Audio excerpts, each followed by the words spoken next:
Good day, kindergartners! Welcome to Quarter 4, Week 2 ng ating lesson na pinamagatang Animals Need Food to Eat.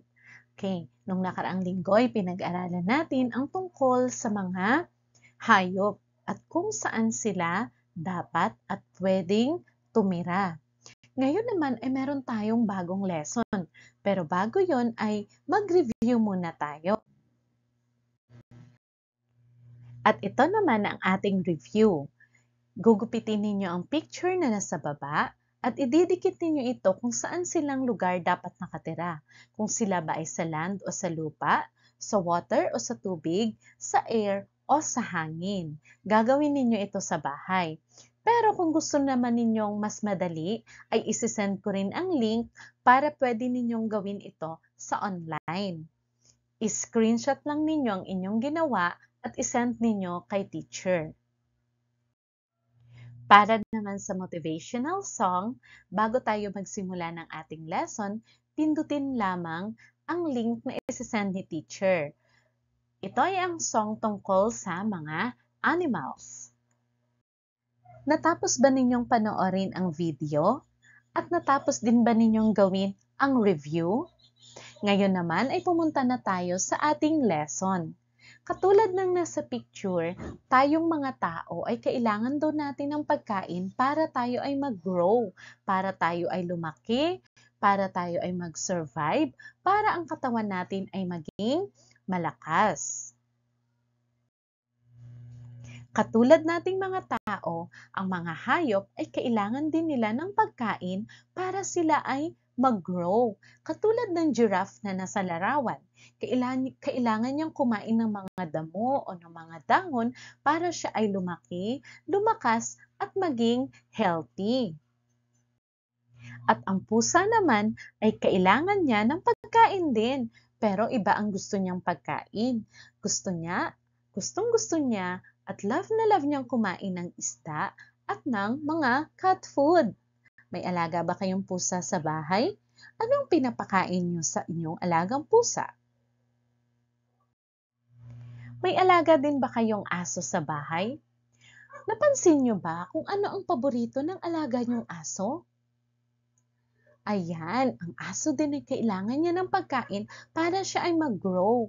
Pero alam niyo ba na ang aso ay kumakain din niya ng isda o ng karne. Pero mas gustong-gusto nilang kumain ng dog food o ng mga buto. Nakakita na ba kayo ng kambing? Ano ba ang Ingles ng kambing? Tama, goat.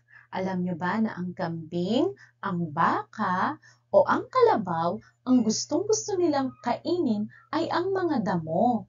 Ang mga damo ang nakakatulong sa kanila para sila ay mag-grow, para sila ay lumakas, at yun ang kinakain nila para sila ay mabusog. Tingnan naman ninyo ang next na picture. Anong hayop ba ito? Tama, yan ay isang tigre. Alam niyo ba na maliban sa damo, maliban sa mga buto, maliban sa mga isda o ang mga dahon, ang mga hayop din ay kailangan nila ng tubig para sila ay mag-grow at mag-survive. Katulad nating mga tao, ang mga hayop ay umiinom din para sila ay lumakas at maging healthy. Ngayong araw ay natutunan natin na kailangan pala ng mga hayop ang pagkain at tubig. Kailangan nila ito para sila ay mag-grow, maging healthy at mabuhay. Kaya lagi nating tatandaan na alagaan natin ang mga alaga nating hayop. Pakainin natin sila at painumin. Meron ba kayong natutunan ngayong araw na ito? Kung meron kayong natutunan, sabay-sabay nating sagutan ang worksheet. Idudugtong nyo lang ang larawan ng mga hayop doon sa larawan ng pagkain, kung ano ang kinakain nila. Ngayon naman, pwede ninyo itong sagutan din sa online, screenshot ang sagot at ipasa kay teacher.